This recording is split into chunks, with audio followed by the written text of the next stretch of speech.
جب ناجائز حکومت ناجائز مقدمات بناتی تھی تو ایک رہنما ان مقدمات کا سامنا کیسے کرتے تھے؟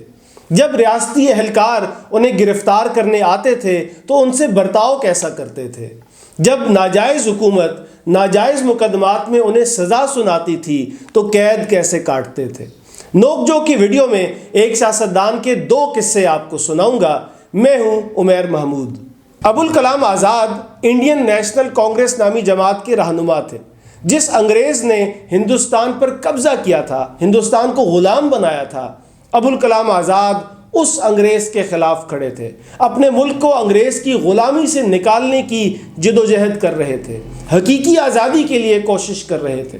ان کا راستہ روکنے کے لیے، ان کی زبان بند کرنے کے لیے انگریز حکومت ان کے خلاف مقدمات بناتی تھی جو ظاہر ہے سراسر ناجائز ہوتے تھے، کیونکہ غیر اگر طاقت کے زور پر کسی سرزمین پر قبضہ کرے اور اس سرزمین کا شہری وہ قبضہ چھڑانے کی بات کرے تو اس بات پر مقدمہ کیسے بنایا جا سکتا ہے؟ لیکن مسلط شدہ انگریز سرکار یہ مقدمات بنایا کرتی تھی۔ 1921 میں مولانا ابوالکلام آزاد نے برطانوی حکومت کے خلاف کچھ تقاریر کی تھیں تو انگریز سرکار نے 1922 میں ان کے خلاف بغاوت کا مقدمہ چلایا۔ جیسے پہلے عرض کی، اگر ہندوستان کا باشندہ اپنے ملک کی آزادی کے لیے آواز اٹھاتا ہے تو یہ بغاوت نہیں ہے، آزادی اس کا حق ہے۔ لیکن اس کے باوجود جب مولانا ابوالکلام آزاد کو بغاوت کے مقدمے میں نامزد کیا گیا تو انہوں نے راہ فرار اختیار نہیں کی، بلکہ مقدمے کا سامنا کیا اور ڈٹ کر کیا۔ بلکہ بغاوت کے مقدمے میں انہوں نے جج کے سامنے جو بیان دیا وہ تو ایک تاریخ ہے۔ ابوالکلام آزاد کا جج کے سامنے بیان اور مقدمے کا تمام احوال ایک کتاب میں درج ہے جس کا نام ہے قول فیصل۔ یہ کتاب آپ ریختہ.org پر جا کر پڑھ سکتے ہیں۔ ابوالکلام آزاد نے جج سے کہا، یہ تاریخ کا ایک دلچسپ اور عبرت انگیز باب ہے جس کی ترتیب میں ہم دونوں یکساں طور پر مشغول ہیں۔ تمہارے حصے میں مجسٹریٹ کی کرسی آئی ہے اور ہمارے حصے میں یہ مجرموں کا کٹہرا۔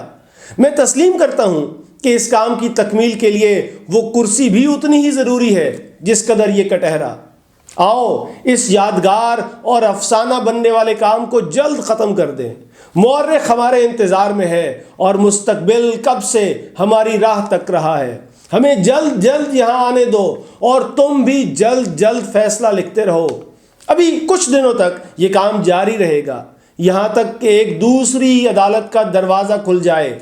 یہ خدا کے قانون کی عدالت ہے، وقت اس کا جج ہے، وہ فیصلہ لکھے گا اور اسی کا فیصلہ آخری ہوگا۔ ابوالکلام آزاد کی جس تقریر پر بغاوت کا مقدمہ درج کیا گیا تھا، اپنے دفاع میں انہوں نے یہ بھی نہیں کہا کہ میرے بیان کو تو توڑ مروڑ کر پیش کیا گیا ہے، سیاق و سباق سے ہٹ کر پیش کیا گیا ہے، بلکہ انہوں نے تقریر میں جو کچھ کہا تھا عدالت کی روبرو تسلیم کیا کہ ہاں یہ میرے ہی الفاظ ہیں۔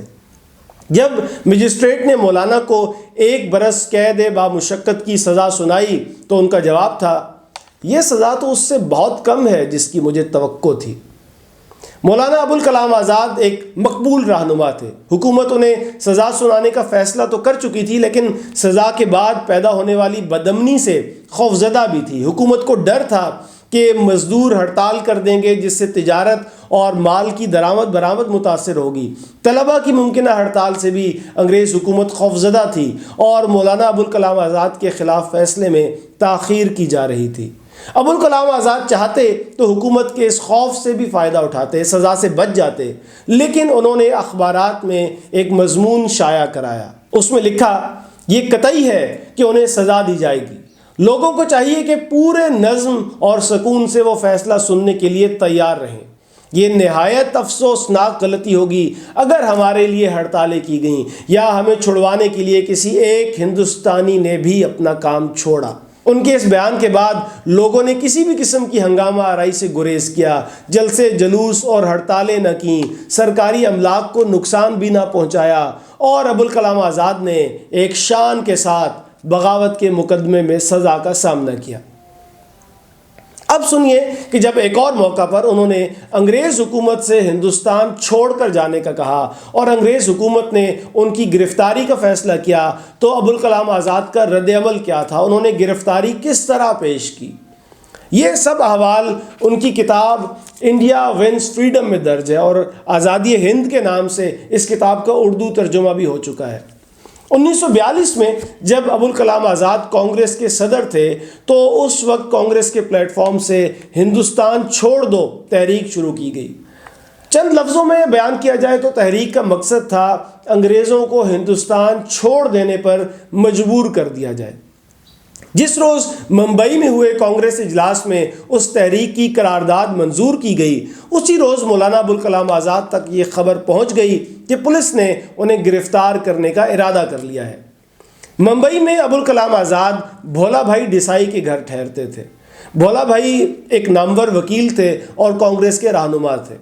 بھولا بھائی کے ایک عزیز محمد طاہر کا کوئی دوست ممبئی پولیس میں تھا، اور محمد طاہر صاحب یہ خبر لے کر آئے تھے کہ انگریز سرکار نے ابوالکلام آزاد کو گرفتار کرنے کا منصوبہ بنا لیا ہے۔ ابوالکلام آزاد کے خلاف کسی کرپشن کا یا چوری کا کوئی کیس نہیں تھا، بلکہ ان کی گرفتاری سراسر سیاسی بنیادوں پر ہونی تھی۔ اس کے باوجود وہ گرفتاری سے بچنے کے لیے روپوش نہیں ہوئے، یہ بھی نہیں کیا کہ کانگریس پارٹی کے ہمدردوں کو انسانی ڈھال بنا کر پولیس کے آگے کھڑا کر دیا ہو۔ اپنی گرفتاری کی خبر سننے کے بعد وہ اس کمرے میں گئے جو ان کے لیے مختص تھا اور جا کر سو گئے۔ اپنی کتاب میں ابوالکلام آزاد لکھتے ہیں، میں سویا ہوا تھا کہ ایسا لگا کسی نے میرے پاؤں چھوئے ہیں۔ میں نے آنکھیں کھولیں اور بھولا بھائی کے بیٹے دھیرو بھائی دیسائی کو دیکھا جو کاغذ کا ایک ورق ہاتھ میں لیے کھڑے تھے۔ دھیرو بھائی کے بتانے سے پہلے ہی میں سمجھ گیا کہ بمبئی پولیس کا ڈپٹی کمشنر میرے لیے گرفتاری کا وارنٹ لے کر آیا تھا۔ دھیرو بھائی نے مجھے یہ بھی بتایا کہ ڈپٹی کمشنر برآمدے میں میرا منتظر ہے۔ میں نے کہا ڈپٹی کمشنر کو اطلاع کر دیں کہ مجھے تیار ہونے میں کچھ وقت لگے گا۔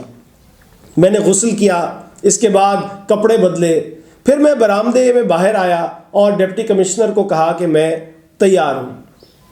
یوں انہوں نے اپنی ناجائز گرفتاری کے راستے میں کوئی مزاحمت پیش نہیں کی، کوئی امن و امان کا مسئلہ پیدا نہیں کیا، گرفتاری سے بچنے کے لیے کوئی بہانہ بھی نہیں بنایا۔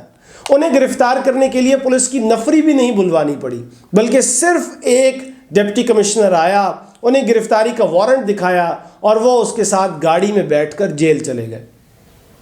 انگریز بے شک ایک ناجائز حکمران تھا، اس کے خلاف آواز اٹھانا، جد و جہد کرنا بالکل درست تھا، لیکن تاریخ بتاتی ہے کہ تب کے سیاسی رہنما انگریز کے بنائے قوانین کو تسلیم نہ کرنے کے باوجود ضابطے پر عمل کرتے تھے۔ عدالتیں بلاتی تھیں تو پیش ہوتے تھے، وارنٹ گرفتاری جاری ہوتے تو گرفتاری دیتے تھے اور اپنی قید پوری کرتے تھے، علاج کے لیے رہائی لے کر بیرون ملک نہیں جاتے تھے۔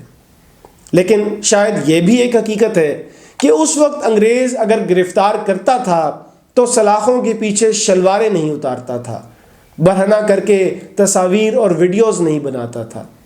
وہ گرفتار تو کرتا تھا لیکن شاید بے آبرو نہیں کرتا تھا۔